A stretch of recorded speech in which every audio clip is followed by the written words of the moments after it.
So I'm hearing a lot of people talk about redistricting and gerrymandering these days, which is great because it's a huge problem. There are bunches of states where the legislatures, specifically the parties who control the legislatures, decide what the maps look like, and that means that they are choosing their voters instead of voters choosing them, and that is a bad, bad thing. We should get rid of it. Personally, I would get rid of it by getting rid of districts entirely. A, a short-term fix is to do something called independent redistricting, where the commission who decides what the maps look like are not from either party, they're independent folks, and that is used in my state and a couple other states, and it's working out okay.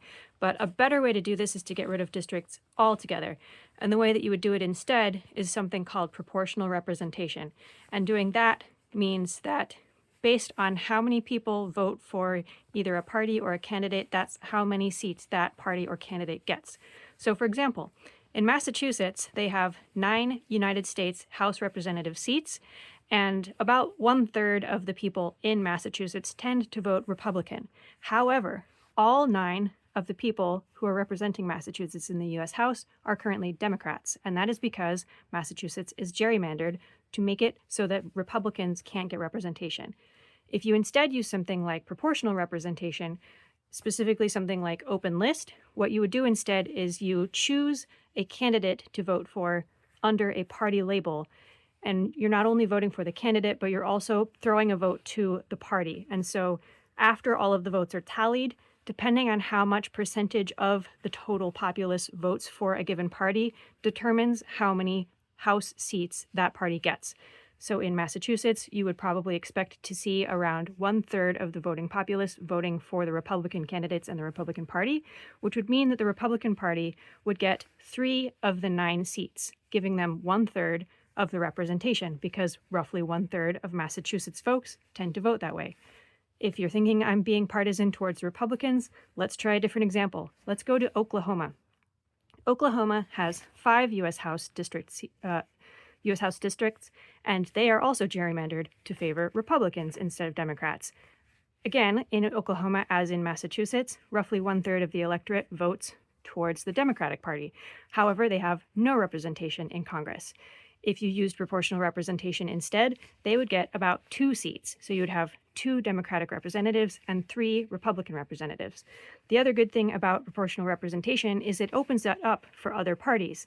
So if you had more than just the Democratic Party or the Republican Party, and they did manage to get enough percentage of the vote to get a representative seat, they would actually be represented. So it's another way to break the two-party system. Obviously, there are other things that you can do to fix things in voting. You should not be using plurality voting, which is currently the voting that most places use. That's the where you choose one person on the race.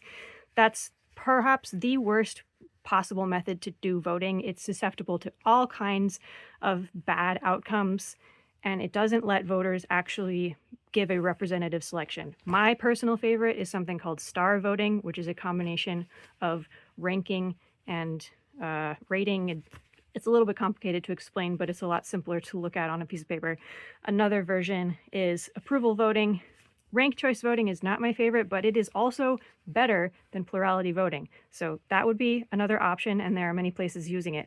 It's still susceptible to things like ballot spoiling and what's it called? There's another thing where one candidate, spoiler candidates, where one candidate draws out more votes than normal, and so the candidate who would usually have the consensus vote, like the majority of voters who would want one candidate, actually gets kicked out in the first round, and that's been happening in many places where they use ranked choice voting, but that's neither here nor there. Plurality voting is perhaps the worst way to vote ever, and gerrymandering is also really, really terrible. That all being said, I would also like to recommend a book, because I keep hearing people talk about left and right, and I really want people to stop saying that, because there is no actual essential left and right. Left and right shifts over time. There's no thing that says that people who are quote unquote on the left are generally for taxing the rich, because that has not been historically true over the years. And the same is for the right. Like the right, quote unquote, right party used to be more interventionist, even as recent as George W. Bush. They were very interventionist, and now they are not interventionist. And people still say they're moving to the right. So if interventionism is right wing and isolationism is right wing, then that they can't both be true. Those are opposites. So I want to recommend a book. This book, The Myth of Left and Right. Basically, what they are arguing is that there is no essential definition of left and right. Instead, it is social, which means that you are voting for a team like sports. You are a Democrat or a Republican or a Libertarian, and it doesn't matter what the platform is because you have made your identity so tied into that party label that that's who you're voting for. And even if you think you're voting for values, you don't over time actually vote for those values. Your values change with whoever the party is doing. This is very easy to explain by things like when Clinton was the president, they did polls asking people if they thought that a president could not be a good leader if they were also doing immoral things in their own life. Majority of the Democrats tended to say, that's fine. And the majority of Republicans tended to say, that's not okay. I don't think a president can be a good president and also be doing sketchy things in their own life.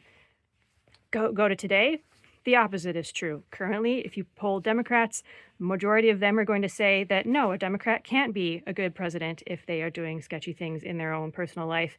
And Republicans currently don't care. And the only thing that changed is that their person happens to be the person in power. So you basically see that people okay whatever their team are doing, and they don't care because it's their team, not their values. This is why I personally do not claim a label.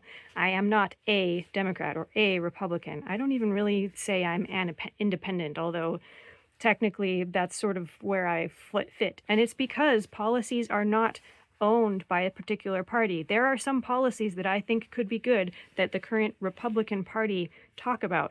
There are some policies that I don't think could be good that the current Democratic Party is talking about. And that doesn't mean that those policies are left or right. That just, this language does not make any sense anymore. Just call it red and blue.